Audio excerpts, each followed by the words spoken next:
tech in general is going to go through a lot of changes, a lot of challenges. AI is going to make that happen. And I fully believe that product managers are at the center of growth and magic for any company, particularly those in SaaS, and then those who are looking to digitally transform their business. Hello, everybody. I'm Nicole Tieche, your host of our segment Trailblazing Women in Product Management. And today our guest is product and ops expert Christine Itwaru, the new head of product at Vitally.io. I'm very excited to have Christine with us, sharing her insights and experiences in product management. So welcome and thank you, Christine. Thank you, Nicole, for having me. Well, I want to certainly congratulate you on your new position. That's very exciting, though I see that you have been in product management for a long time and have lots of rich experiences that I'm sure has led to your success where you are today. But I always love starting with what led you. How did you get into product management? Sure. Thank you for that. I'm so happy to be at Vitally. So yes, and it definitely lots of experiences that led me to come to this company. So how did I get started in product management? Accidentally, like a lot of people in product management. At the time in which I fell into it, I'd say today there are courses you can take in university, or there's, online boot camps or classes that people offer, and that's wonderful. I fell in at a time when the world was recognizing that we needed to be more disciplined around how we're delivering software experience out to the world. And so I was working for Jefferies, which is a company on Wall Street, and just working in product marketing, really trying to do enablement for an internal proprietary CRM. Doesn't sound very fun for finance. And that all led me, I'll, take you to where I am today. I fell in because, I was sitting in London. I tell the story often, and I was trying to train a user on something. And I realized with everything he had going on around him, I needed to find a way to make this product fit into his day to day versus asking him for his time so that I can tell him what to do with this product. And that was just a very quick flip in my brain on what it is I needed to accomplish. And I wasn't in product management. I was at just enablement and product marketing. And once I got that, I sat down and asked him a bunch of questions, just came kind of natural to me. Like, what are you doing? Why do you do this? What does your team do? All these things. And then, went back to my hotel room and scribbled on the back of a paper napkin, like what I thought could be good changes to make him use this one widget we really wanted him to use. And then my boss the next day put it in the product, and that's how it all happened. And he said to me, you want to go into sales in this world because you'll make a lot of money, or do you want to turn into product management at some point? And I was like, I want to do that now. Like, I want to do that thing now, if that's what I just did. That's how I fell into it. And that's how I got started. And then a lot of self-teaching, a lot of guidance from community. My last role, I spanned across both Mind the Product and Pendo, my last company. Mind the Product was a great resource for teaching people how to to do product in general, because we're all trying to figure it out together. So that is my story on how it all started. That's really interesting. I love it. Sounds like there was a particular customer who really inspired you to come into what is product management. And maybe you weren't even realizing that at that time, but that experience with him sounds like is what really inspired you. Yeah, I think it was the light I saw in his face the days following, once he realized that he could achieve the thing for himself and his team through that widget, and he couldn't do it just a couple of days prior. So less the individual, definitely more like I solved a problem that I didn't realize was out there because I didn't yet fully understand the persona. So I wanted to just do more of that. Yeah. Fantastic. So what would you say currently is really inspiring you in product management? Well, the space itself is going to go through a lot of challenges, I believe. I think tech in general is going to go through a lot of changes, a lot of challenges. AI is going to make that happen. And I fully believe that product managers are at the center of growth and magic for any company, particularly those in SaaS, and then those who are looking to digitally transform their business. Think about older companies that are really trying to adopt product practices and to apply a product management lens, and turn into more modern day software companies. Every company is a software company at the end of the day, and so that's really something that I believe. Um, so I think that that's inspiring me is how are we all going to pull together to learn? It's not that we are inventing product, it's that we have to reinvent it together today in the face of what's coming with AI. And there's a lot of great thought leaders, a lot of great content out there to help you think through it. So figuring out how to partner well with others in the industry to figure out what a new norm is really exciting. Yeah, that's interesting. I love your communal approach to learning and success. So what would you say you're learning from managing your team? You've got this new team in place Mhm. in your new position. What are you learning from them today? Well, today, because tomorrow is a month of me being at this company,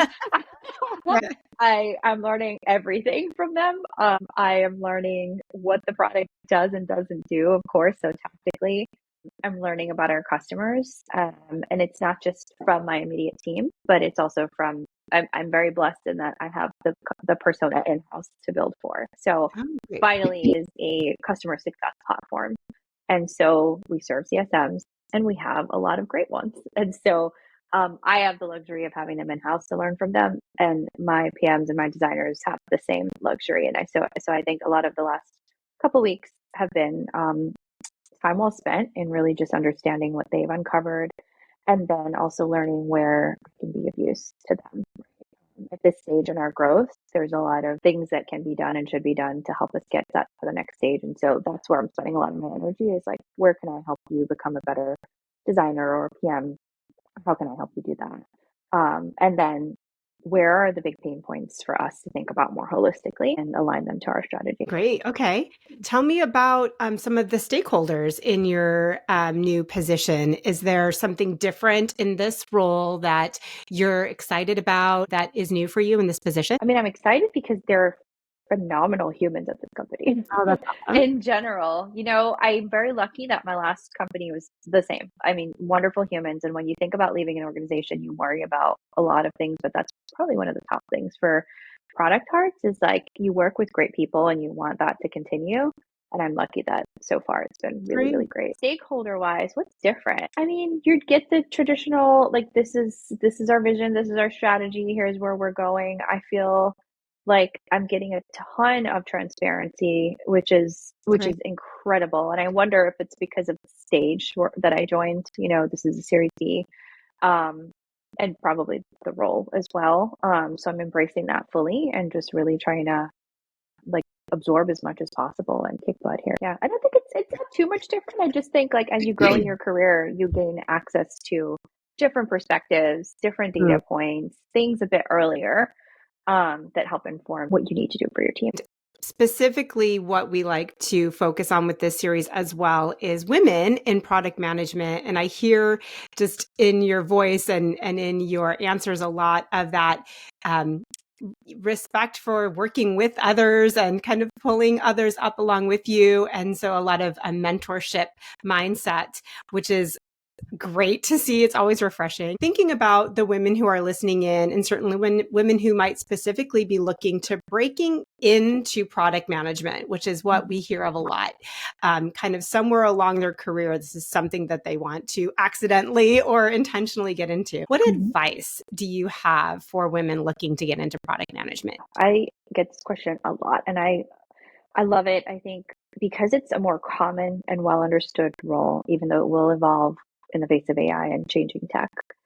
One of the things that sticks or has stuck for, I mean, I've been in it for 13 years and for longer than that, right? Like, is the cross functional nature of the role and the need for somebody who wants to thrive in product to build relationships across the aisle. And Mm, so I found that a lot of successful product managers started in another org across the company, whether they're customer success or technical support or engineering, like they're raising their hand and they're saying, I'm really interested in understanding this, especially from the customer perspective and how we can make things better. Or I really want to take on this challenge because I understand how product itself can impact the growth of a business. I would say don't be shy, just raise your hand. Yeah. As a woman, we tend to not do that. I'm not speaking for everybody, but there's statistics behind it. There's definitely a lot of data that we've seen where, we don't often raise our hand and we don't ask for the things that we want. And, whatever reasons that may be, um, I encourage everybody to turn around, especially women, and say, this is what I feel passionate about. This is what I can bring to the table. This is what I will learn. Here's what I will not drop while I'm learning. And here's where I want to go with my career. The other thing too is if you're at a company that has a product team that you're really looking to get into, there's a difference between a mentor and a sponsor. Hmm. And it's really important for you to find a sponsor at your organization. Mentors can be anywhere. Sponsors are within a company where Okay. they can vouch for you. They can speak up for you when you're not in the room. As an example, I will just clearly say, like today, I was saying there's probably product operations that I want to hire into this company at some point. However, there are all amazing people that I see here where I'm like, ooh, that's something that I feel like you can bring to the table for this role. And so think about, if somebody sees something in you Nice. and you feel as if that's something you can help grow or they can help cultivate that for you, that's a wonderful person to have in your corner, both as a sponsor and a mentor, but really sponsorship, right? Like having that person, if there's an opportunity, say, I think that might be worth a try for her. And she's already embedded in the company, then, that's a wonderful person to have in your corner. That, for sure. And that you're already new in this position, seeing your role as a sponsor to people that you're meeting in the company. That's such a great perspective that you're bringing to them, especially as you're talking about product ops, which might be new to a lot of Yeah. organizations. And so, maybe that colleague hadn't considered themselves for that, Right. if that's something new. I love that perspective for the sponsor as well. That's a really great point, because I do think I usually hear women focus on that mentor relationship, which is always important to have, but really identifying the difference with the sponsor. That's great. And to be able to be that, for other women and certainly men in your company. Yeah. Yeah. That's great. And I love that advice to really look where you already are. So I hear you saying that, right? For women who are in our organizations who could move across the aisle into product management, certainly a good way to start in there. Yeah, I would say it's not always easy to make the move in, but it is somewhat easier to make the move in if you are at a company that embraces lateral moves or moves into a different org as a part of their career pathing. Yeah. Because, what comes with that is inherent trust from your colleagues, and people already know you. You're also bringing with you knowledge of the product and the customers from in most cases. So the ramp up time is lower. And when you think about your future boss in product, they already know you already have all of that. So you're ready to hit the ground running and really just understand the craft more than you having to understand both the craft and the product and the customers. Right. That's great advice for the women listening for us. And anything else, Christine? Is there anything else that you would like to share with our community today? I think that I am okay. You asked some really great questions. I will say that there are phenomenal women that we should be following in the industry, Fantastic. in product. And so like I'll give a shout out to Leah Taryn, who I absolutely adore. And I met her last year at a conference, and I feel like they're almost two peas in a pod at this point, but Elena Verna is another big name. And what I appreciate most about the two of them, they're both product led growth focused and really, really strong product people. But the way they communicate out to their audience and the things that they share and the way that they are just bringing their whole selves out to the product community is something that is rare. Hmm. You can see the way, their style, their approach, their quirkiness, sometimes their demeanor in their posts, and they're not afraid to be that way. And I think that's something that I love, and I aspire to come off that way, to Yeah. be quite honest with you, because professionally, in any role, any professional is taught to be a certain way, to communicate a certain way, to act a certain way. And I think these are women, and there are so many more like them out there in product. The more authentic you are, the better it is for your company, the better it is for your customers. I think that you're building this connection with them where you're showing them I can deliver results and I can still be true to myself.